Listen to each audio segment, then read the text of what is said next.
Welcome everyone to our continuing interviews of World War II veterans. Today our guest is Jack Bowker. Jack, thank you so much for coming. You've got a fascinating story and a really interesting life. I've read the 64-page memoir now twice, and it's really something special. So you were born in Santa Monica, Right, in the early 1920s. 1922. I see that you didn't live there very long ago. No, it was a matter of, I'm sure, just getting out of the valley. Calexico, which probably was very warm, and I was born and then probably went back. As a baby. Yeah, Okay. You grew up in Calexico in the Imperial Valley. yeah, in Calexico. Right. And your father was born in West LA in 1892. And that would probably be right. And your mother was born in Bright Valley, which is basically Tehachapi, Yes, in 1895.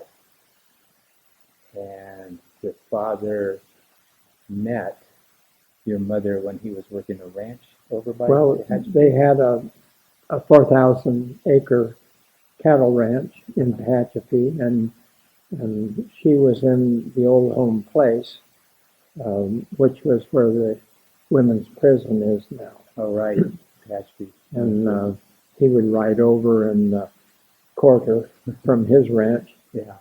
That was some time back. And Bright Valley was named after her family. Her family, right. And then they started really going together, and eventually they married, I assume. Yes. And I like the story about your grandfather heading towards the Mexican border. That was my grandfather Bowker. Yeah, Yes. walking part of the way. Yes. From the rail line down to the border. So what prompted him to leave, West LA and to go to Calexico? What became Calexico? I don't know that I can answer what he wanted to do. Yeah. I think he must have had something in mind, because later on he got quite involved in Mexico and the Imperial Valley. Oh, He became basically the manager of a huge ranch with like 1 million acres or something. he was the general manager of the California-Mexico Land Company. And I did have in some of the memoirs a letter from the Otis, the owner of the Times. Oh, right. Expressing thanks that he had gotten the last 3,000 odd head of cattle out of Mexico. So I think probably it's my supposition that Mexico is confiscating American investment down there. Sure. I have no way of corroborating that. Yeah. But that's a fairly safe assumption. Yeah. Now, was a lot of the ranch, was it all in Mexico? Or No, just no, it was a substantial amount in the Imperial Valley. Okay. Yeah, and then in the Mexicali Valley quite a bit. It seems like you've got a lot of cowboys in your family history on both sides, really. Well, I would think so. Yes, Yeah. particularly down in Calexico. Uh-huh. Now, there was a canal that Well, ran into Mexico and then back into the States, right? Or vice versa. The Colorado River levee broke at one point, and the water ran, of course, to the low part, and it created New River, which flowed into the Salton Sea and formed the Salton Sea. Okay. And then all the water into Imperial Valley was through New River until they built the All-American Canal. And your Your father or your grandfather was in charge of that all Well, no, American? my father was in charge, kind of supervised the construction and then the management of it later. I was asking one of my friends yesterday who does water law out of Turlock. I said, "Have you ever heard of the All-American Canal?" He said, "Of course I have." And I said, "So?" I told him about your father's involvement with that. So, and your grandfather and grandmother had 8 children. Your father Yes. being one of those. My grandfather Bowker, right. Did most of the kids stick around and work down there in Calexico, or?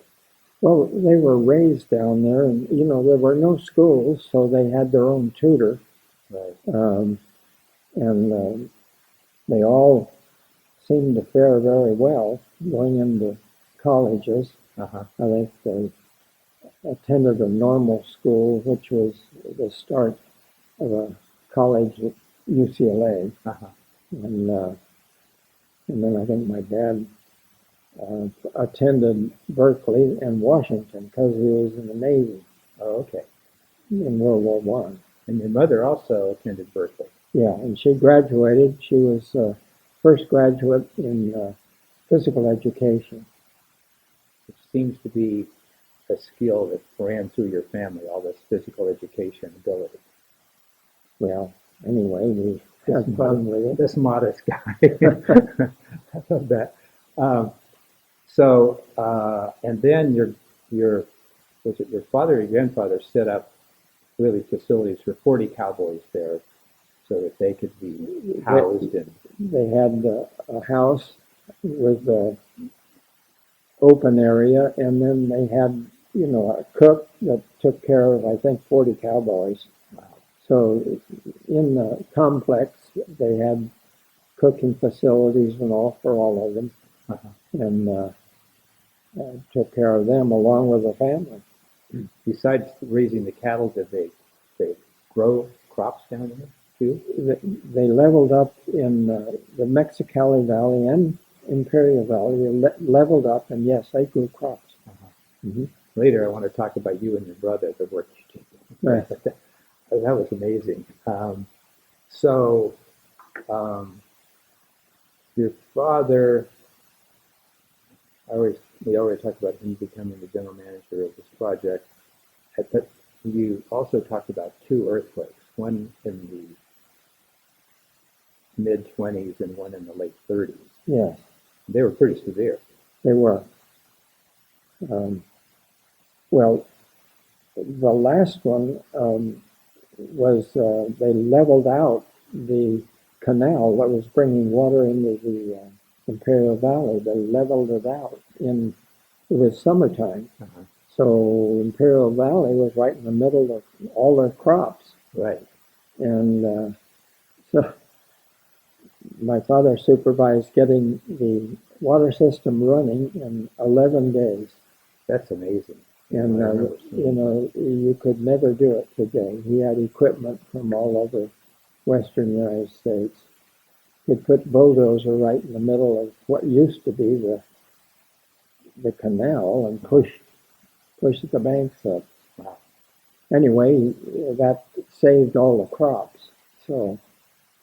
And you said in your memoir there was like a 5-foot gap from this earthquake at one point. Oh, well, the last one, yes, it would set aside the highway. So from Calexico to Yuma, and so you couldn't drive straight through. There was an offset. All of the orange and grapefruit groves, they no longer lined up. And the fault line, you had a differential in the elevation. I just decided this morning to look at a map of the fault lines in California. Yeah. And sure enough, the San Andreas goes right through where you were. Yes. So that's the big one. Yeah, it was a big one. Yeah. And your mother taught school. Yes. So is that the Cowboys families and that sort of thing? Or, folks No, in the area? that was Official in, school? that was in Calexico, and they built a motel, and she ran that, and then later on taught school as a, well, I think it was a way to keep her busy and a way to earn a little money. And the motel wasn't a great idea, it turned out to be.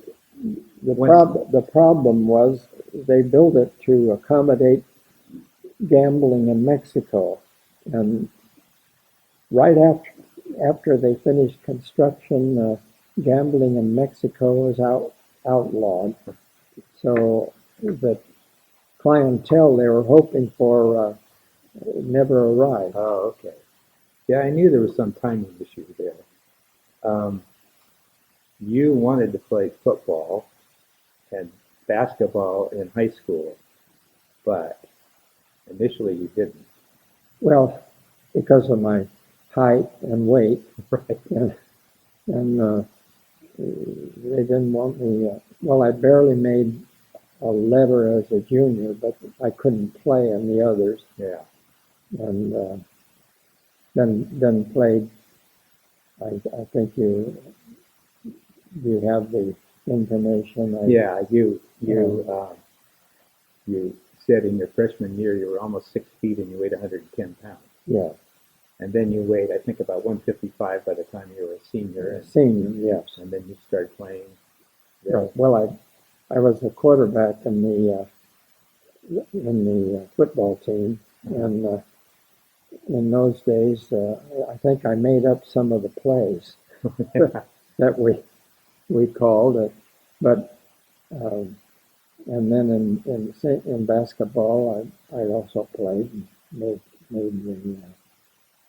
I guess you could say I was unanimously selected football quarterback, and then captain of the All Valley basketball team my senior year. That one picture shows you and your brother both on the basketball team. Yeah, he played all 4 years. Oh, okay. In both sports. Was he bigger or heavier? I just better developed, I suppose. Yeah, I had a brother like that. So, but at some point here, you start playing tennis. Yes, we had a fellow that was teaching tennis, and there were about 10 of us that were in grammar school. Well, it would be junior high school. We all started playing together, and we played together all through high school. Once we got into high school, well, he dropped out. He had some kind of a compensation from the parents to start us all out, but it was good that all 10 of us, 12 of us would develop together, because all of them would improve as you went through, your different grades. And a number of them went on to play very well. One of them was he would be captain of the Navy team, number one in the Navy, and another one made the USC tennis team. So, and you would go to the coast sometimes to play too, right? Yes. We went a few times to Los Angeles Tennis Club, where Perry Jones was kind of the czar of all young tennis players coming up. And they had a qualification deal, which my brother and I both qualified to continue playing, but driving up there from Calexico wasn't a thing that you could do very easily. Right. I did play with the first round of the Dudley Cup in Santa Monica. I played Jack Creamer. I saw that. And he defeated me 7-5, 7-5. That's giving him a good game. And the next year he beat Joe Hunt in the semifinals of Pacific Southwest. Anyway, had fun. I had a Jack Creamer tennis racket my whole life. I had And it too. I still have it, even though everybody went to metal. I just thought I love that rocket. So anyway, you get.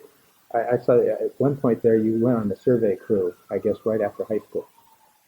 Well, um, between between high school and college, I stayed out of school a year to earn money to attend. Okay.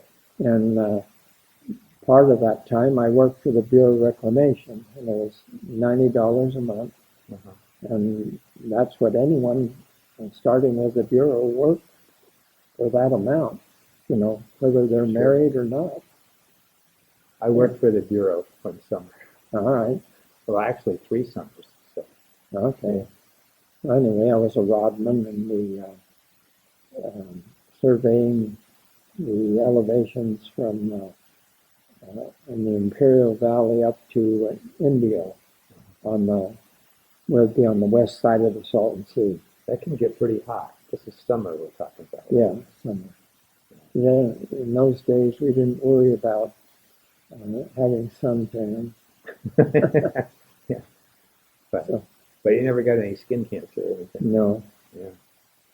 I know. I was a dynamiter on the seismograph crew when I was down on the San Luis project in Los Banos. And I'd wear boots and Levi's and no shirt and no hat, and my hair was white. That was about the attire. Yeah. Yep. So, so you're going to start school at UC Berkeley. Right. And you talked about how you weren't adequately prepared. Tell us about that.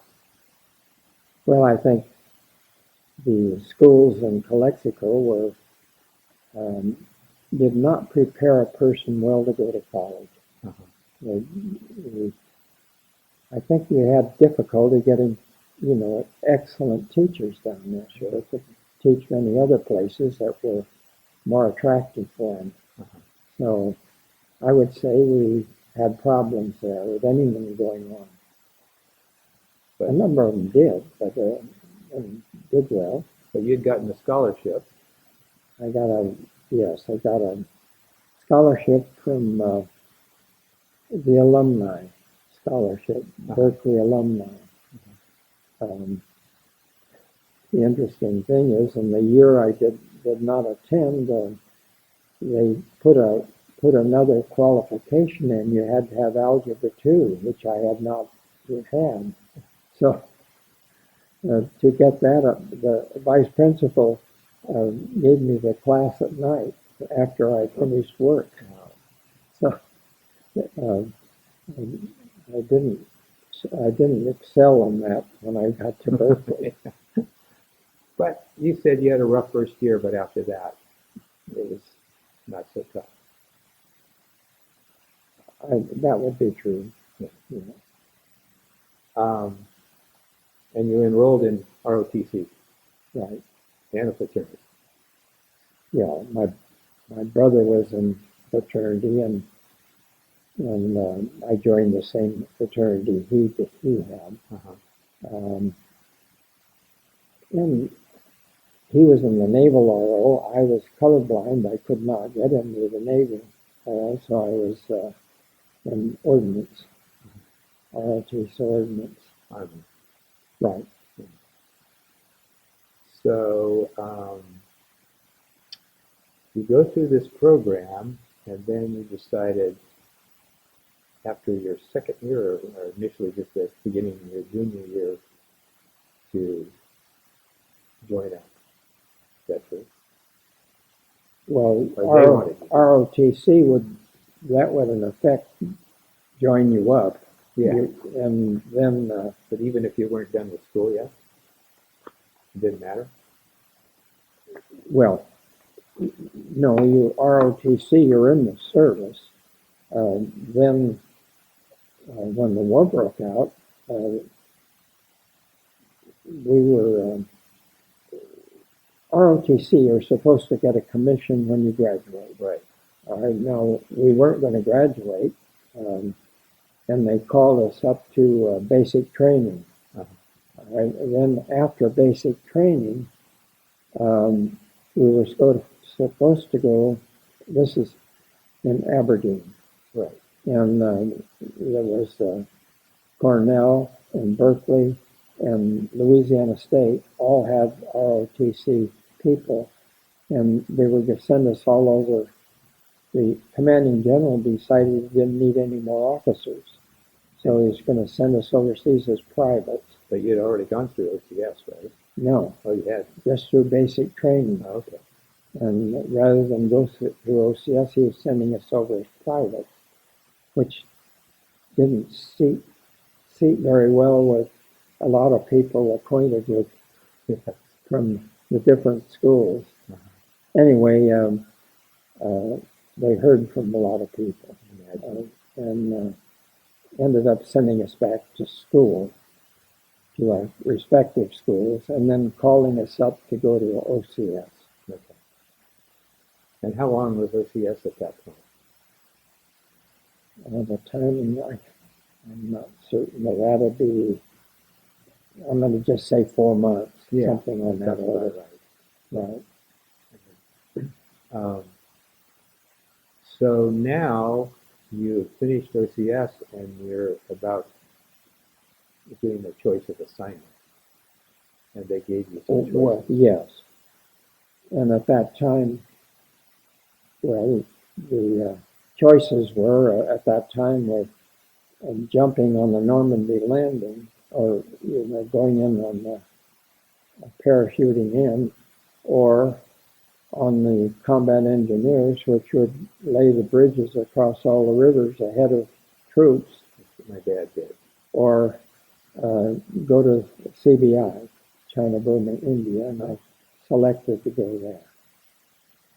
And I think you said you had a fourth choice of becoming an instructor. I could have been an instructor, yeah. But that didn't sound very fun. After being there and OCS, I wanted to get away from it, I suppose. So you're headed for China via India, right? Right. We left Los Angeles right before Christmas in '44, and we were on the boat. There were 3,500 troops aboard. There were 2 ships that had the same general ships that had 3,500 troops. We were one of them, and we stopped in Pearl Harbor. No one got off the boat because we wouldn't have gotten them back. The 3,500 were all blacks. Oh, really? And all from the South. And in those years, they, by and large, not well educated. Yeah.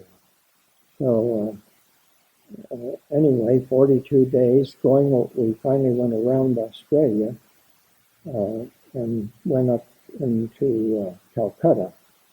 And that's where we disembarked, in Calcutta. Went up the river to Calcutta, and then we were there for a while. What were you doing in Calcutta while you were there? Well, actually, just kind of in a casual camp, waiting to go over to China.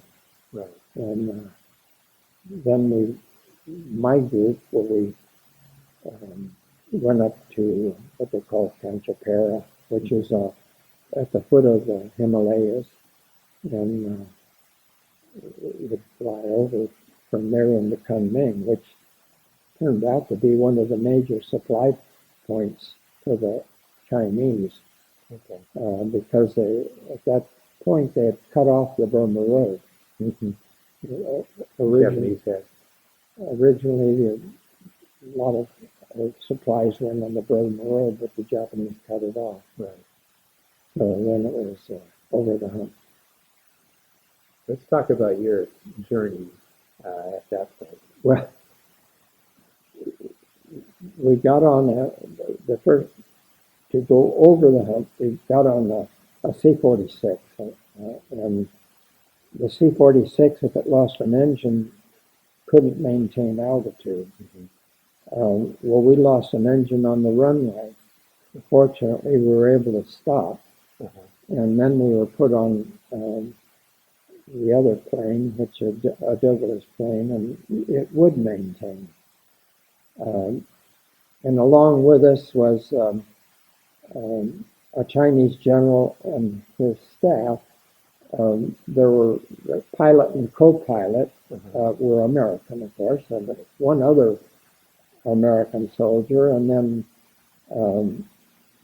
me. And the Americans all had parachutes. The general had a parachute, and one of his top echelon people had a parachute. The rest of them did not. And the story I got is if we began to lose altitude, they were sacrificed. So life was pretty cheap. Oh, yeah. Anyway, we landed in Kunming without incident. Now you're going to be on trucks? Well, I'm now in Chinese Combat Command out of Kunming. And there were 5 Chinese armies with American liaisons and commanding general down the regiment. And I was in the 54th Chinese Army, and my commanding officer was in Kunming, and so I'm attached to and I had six Chinese. They were graduate engineers in a team to correct all, to repair all the weapons, because they did not repair weapons up until our teams went in. And then we armed them too. Finally armed them with British Enfield rifles that they used in World War I. But they were far better than anything they had had previously. So, and then my team repaired weapons for that army and did a good job. We ran into interesting things. So none of them didn't grow up with automobiles or trucks. We were on a Burma road part of the time, and a 6x6 truck couldn't make a turn. They were too sharp. So you'd have to get up to a certain point and then back up and then go around. Well, they'd get frightened, jump out of the truck, and the truck would go over the cliff. Oh my God. So that happened to me once. We were on the road, and I had a sergeant, an American sergeant who had been there for 3 years prior to me. Anyway, we came to a certain spot. We were all headed for the coast to meet an expeditionary force. And anyway, on the way, we passed a river, and I said to my crew, make camp here. And what we had was 2 Jeeps, a weapons carrier, and a 6x6 truck. And my American enlisted man and I said, we're going to go and get a bath in the river we just placed, and you make camp here. Well, when we came back, no one was there. We continued down the road, and there was a Jeep stopped in the middle of the road. We went up a little further, and here's the weapons carrier with one wheel over the canyon. We went up a little further, and the 6x6 had rolled down the hill and was upside down. So we fortunately had winches, and we were able to get them back. Wow. But it just demonstrated they just weren't used to, driving trucks and driving. Just jump out of it if they got in trouble. That's right. Even when their buddies were on top. So fortunately, no one was killed. Yeah. So we had all the people were safe. And you talked about coming into some village. Oh, and most of these people had never seen a Caucasian in their life. That's right. So you guys were a big attraction.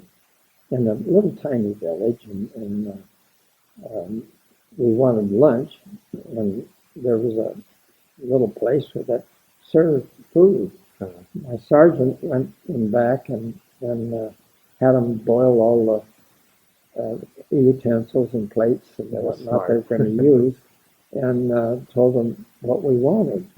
And outside on the street, we had a little round table with chairs in it and utensils, and then they brought the food out, and in a very short time we were surrounded by the village. And they would have, they had some of the kids on their shoulders, and they'd move in, and my sergeant would have to move them back, and then they'd move in again, and they'd laugh at us because we didn't use chopsticks very well. Right.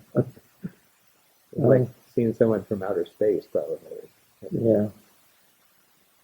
And going down the road, we had cots, but occasionally my sergeant would negotiate with a family, and we'd stay on the upper floor of their housing.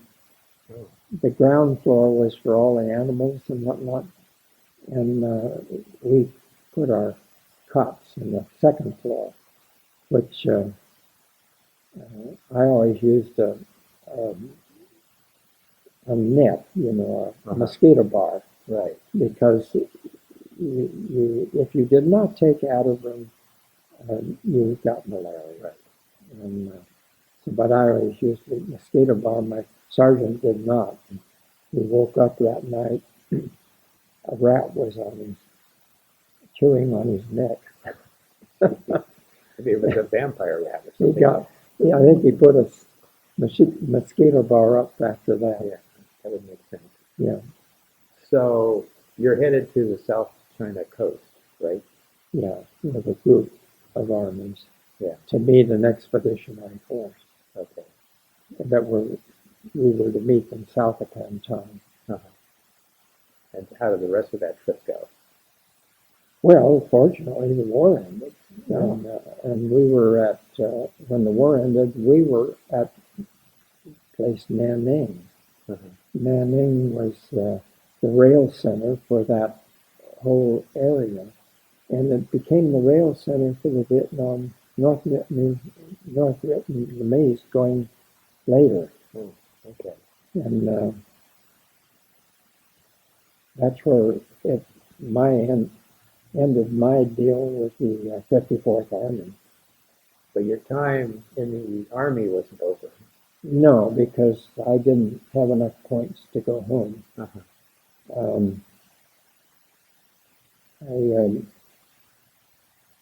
can't remember quite how it happened, but when we were in Kunming, this is earlier on, when there were a group of us that were all like I was, with different ordnance teams in the 5 different armies, and where we all started out from Kunming.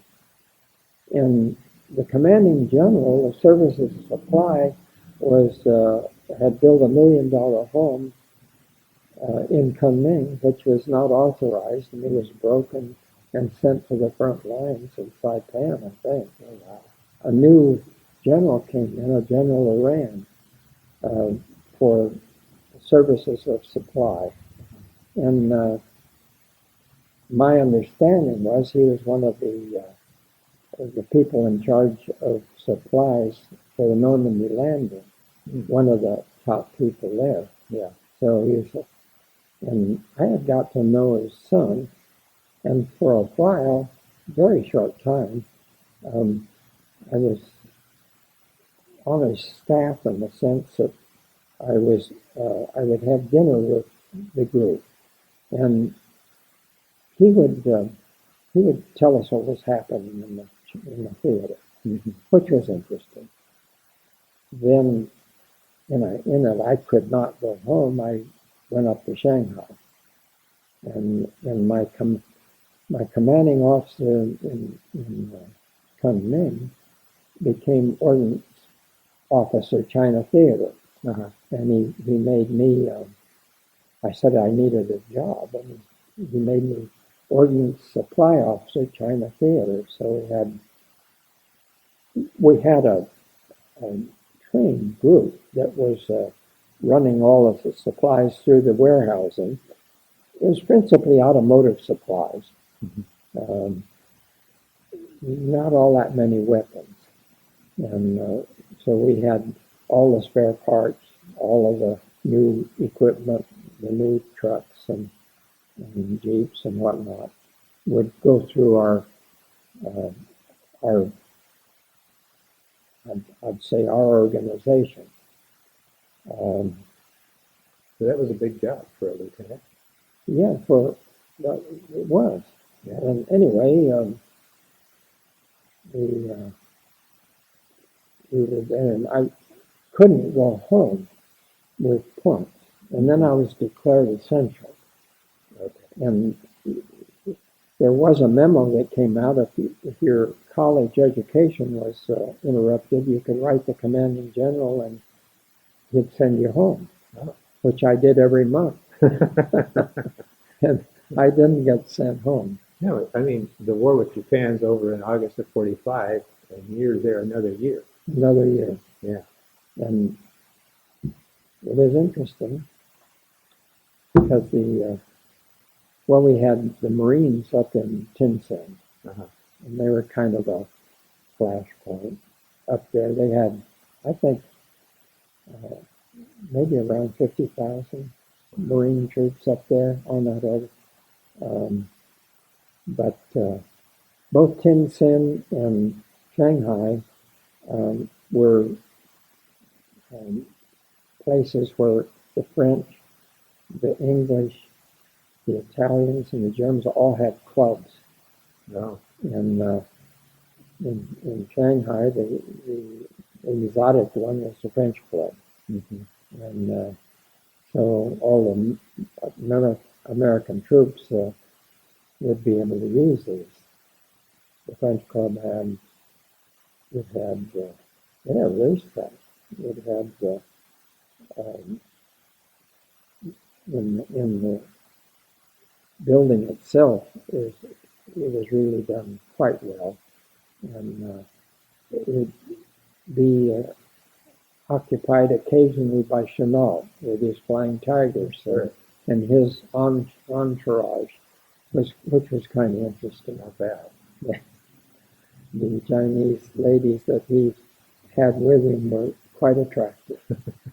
Now, was he a Marine or was he? Army? No, he was the Army, but I think he started before, they had a formal Air Force. Right, he was flying for the Chinese.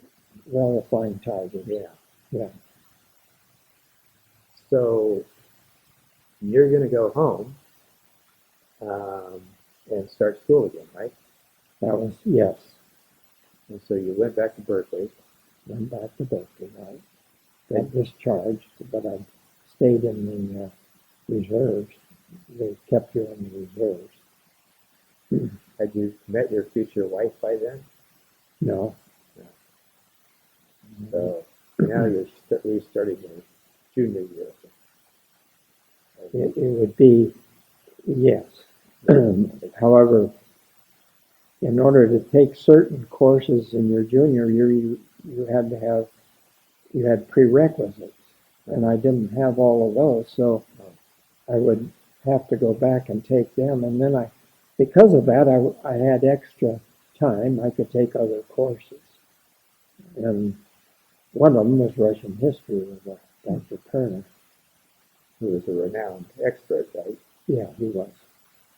I think considered by many, along with Keenan, George Keenan, the two most informed on Russia. So that was a fun course to take, I bet. Sounds interesting. So, but you at some point decide, the brother's farming down out of Calexico, and you decide to go and farm Well, with him? he was out of school. He had graduated Uh-huh. and talked about farming in northern Imperial Valley. Mm-hmm. And we bought a half a section from the SP Railroad. SP Railroad used to get a section for every mile, Uh-huh. and they hadn't really sold that much of the land, but I don't know whether it had any impact at all. But the son of the Southern Pacific person that was running their land person, um, his son was with me in ordnance at Berkeley. Oh, okay. Anyway, I had an entree to him through that, and he sold us a half a section of land, which we had to level up, and we had an option on another, so the full section. So that's 300 and some odd acres, right? Yeah, 320 acres, a section 640. Yeah. So we leveled up 320, but no running water, no sanitation. We had a ditch running by, Yeah. and so we lived there. We had to build a shack and live in it in order to get a Calvet loan. Okay. So we got a Calvet loan and then had another private loan, which started it out, and we got it leveled, and then it's a matter of growing your crops. And I remember you saying that you spent 90 days working 24 hours a day just to get this planting one crop, right? Yeah. How did you do that? Did you each work 12-hour shifts, or what did you do? Yeah, we'd work or smaller shifts, and then you'd have your relief. But was it just the two of you? Just the two of us, yeah. And every now and then we'd give it all up for a weekend. And the temperatures had to be horrendous. They were 120. Oh boy. And then you had problems because the soil was somewhat alkaline, I take it. Well, the water coming from the Colorado, by the time it got the upper part of the Imperial Valley, would have salt. And then, in order to cure it in the valley, they tiled the ranches. In other words, they dig down 6 feet and put clay tile. So they would overwater it, and it would take the salt down and out the tile. And then it'll all end up Salton Sea, of course, eventually. Yeah. So we didn't have that. We didn't have any tiling because that was $200 an acre, and we didn't have the ability to come up with that. And we were affected by, my brother and I had a little difference of opinion. I thought the salt did quite a bit of damage. He said we were raising alfalfa, and the wind came up and the sand cut off all the alfalfa. So in any case, we didn't get a crop. Oh, that's too bad. All that work. And we didn't have the right equipment either. Sure. Anyway. So you go back to school. I went back to school. Right. And I'm figuring that pretty soon you meet your future wife, Georgie. Yes. That would be true. Yeah. So you guys dated for a period of time. Did she graduate ahead of you because you had an award that? She did. Well, it'd be several years ahead. Yeah. But when I met her, she was still in school. Uh-huh.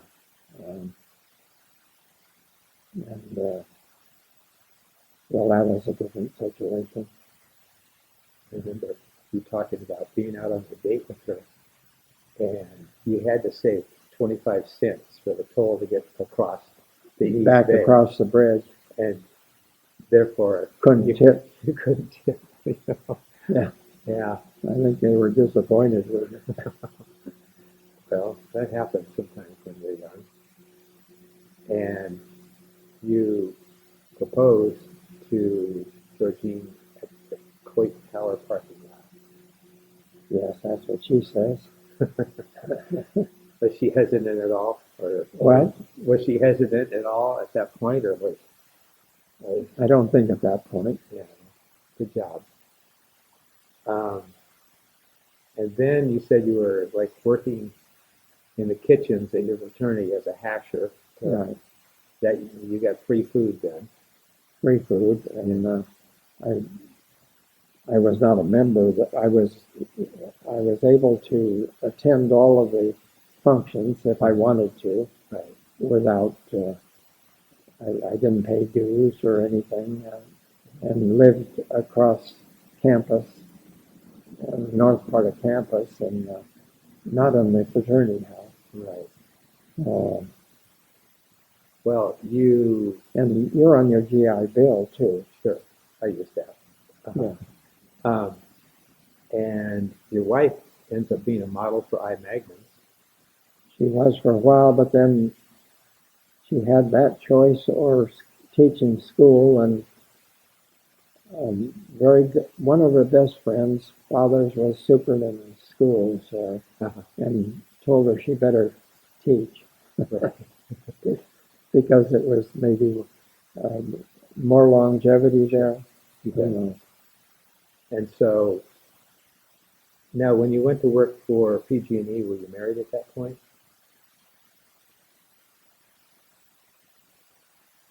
I don't timing. I'm not certain of that. Not initially, no. Yeah.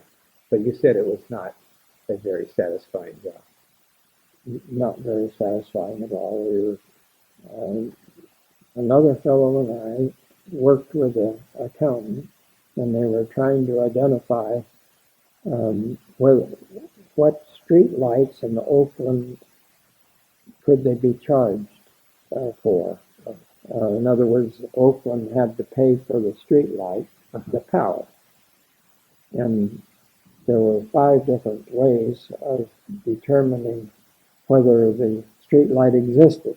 Mm-hmm. And if you could identify 3 of them, like the work order, the fact that it was billed, and other, I forget all of them, but if you could identify 3, they charged. If they couldn't identify 3, we had to go out physically and inspect whether it was there or not. Wow. And that was not a very challenging deal.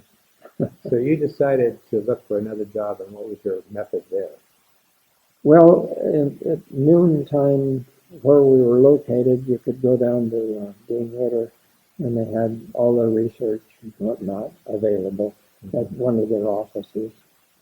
So I went there and investigated and picked Minneapolis Henningwell as a company that I'd like to join. And then I called up the manager, and he initially didn't respond very much. I kept calling him, and finally he said, well, come out to my house and take a test. His house? At his house, and which I did, and I passed it, and he eventually hired me. Okay. So you had a territory, and what were you doing? Well, I had all of the, well, you worked with wholesale people, really, but you'd sell our heating controls to the wholesaler, and then you would have to go out and train the plumbers and the people that use the instruments who were doing the installation to use your product. Okay. So you would go out and tell a plumber what he should use when he's going out to put in the controls. Mm-hmm. It was heating controls. Sure. And then you'd talk to the wholesaler and make sure they had the material to give them. And I was from King City up to the Oregon border. Okay, I'm going to jump to coming to Sacramento. All right. And you had a job waiting for you here? Well, my father-in-law offered a job. Uh-huh. As Eugene L. Williams, and he had his own brokerage company with about 20 different salespeople. Uh-huh. He was one of the first to hire women, Uh-huh. so he had at least 2 or 3 women. Anyway, he offered a job for me to join him as a salesperson, Mm-hmm. and gave me a guarantee for a certain period of time. Okay. Well, I decided to do it. Uh-huh. And I came up to Sacramento and joined the firm, and his son was graduating from college, had a family, so he needed to go to work, and he joined the firm about the same time. And then that was 1951-ish, Uh-huh. and John Williams, my brother-in-law, and I started our own firm, Williams, Bowker and Ward, in '54. And Eugene Williams, by that time, had retired, so we continued with his company and his salespeople. And then started getting out on our own. And that, you were partners for like 40 years. Yeah, on that order. Yeah. Okay, and then you were looking to play tennis, and there was only one place, really, club that really had courts. Well, the city had courts. Yeah. But there was only one private club, and my wife had belonged to it, the family still, and they gave us our membership. Because she grew up here. She grew up there and was a member, and so was my brother-in-law. Uh-huh. But they had not played there for a while. But then my father-in-law gave his membership to Georgine and me. And I have just here, because you never bragged about yourself.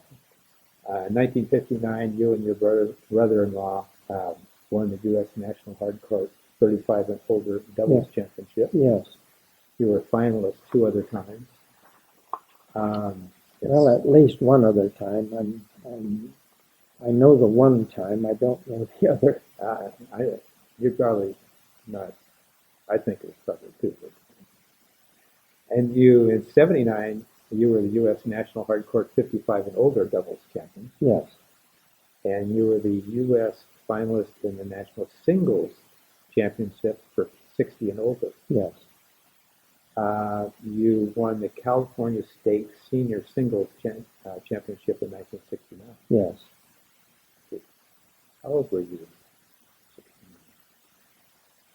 22 to 69. There you go. I could figure that out. And then one of the other things you did is you played in this Carmel tennis tournament, celebrities tournament for 10 years. Yes. And I saw that picture of you with Claudine Longet. That was towards the end when they started mixed doubles. And your wife was a partner with Lloyd Bridges. Right. And she was a very good tennis player. She was a good tennis player, right. She played at Berkeley, the Berkeley Tennis Club, because the women in college didn't have any teams. And she would play with the touring pros when they'd come to Berkeley. So as far as other things that are involved, I see you were the president of the Sacramento YMCA for several years. You were the president of the California Real Estate Board.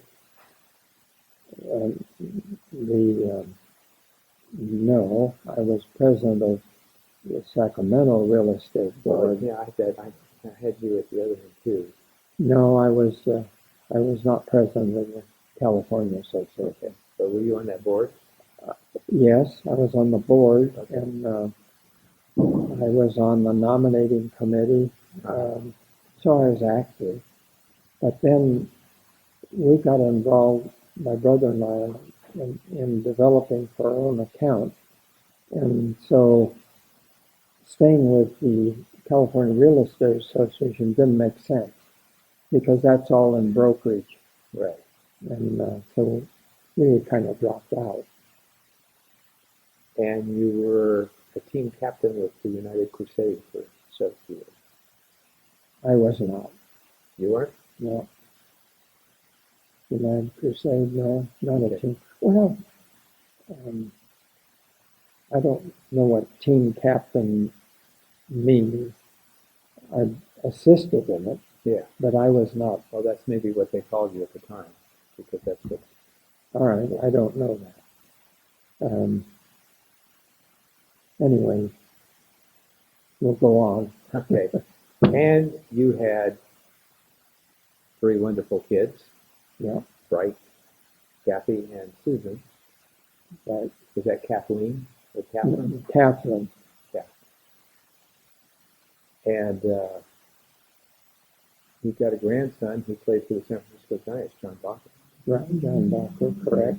And he had the fame, along with 6 others, of hitting a home run in his first game with him. Wow. And then he did what no one else has done. He had another home run in the second game. Oh gosh. So, Yeah. And I didn't really talk much about your wife, but one thing that kind of got me was Kathy talking about how her mom played piano so beautifully that it brings her to tears. Music brings me to tears. So. well, she played it by ear. Yeah. She'd hear music and then could just play the tune. And their son Patrick played the piano. It plays. A little bit. Yeah, but he did on one Christmas celebration, whatever. Well, you have a wonderful family. You're an extraordinary person and one heck of a life. Well, I've had a great life. I feel honored to be able to interview you. So, Well, thank you. so thank you for everything. All right. Yeah. You bet. And this concludes our episode.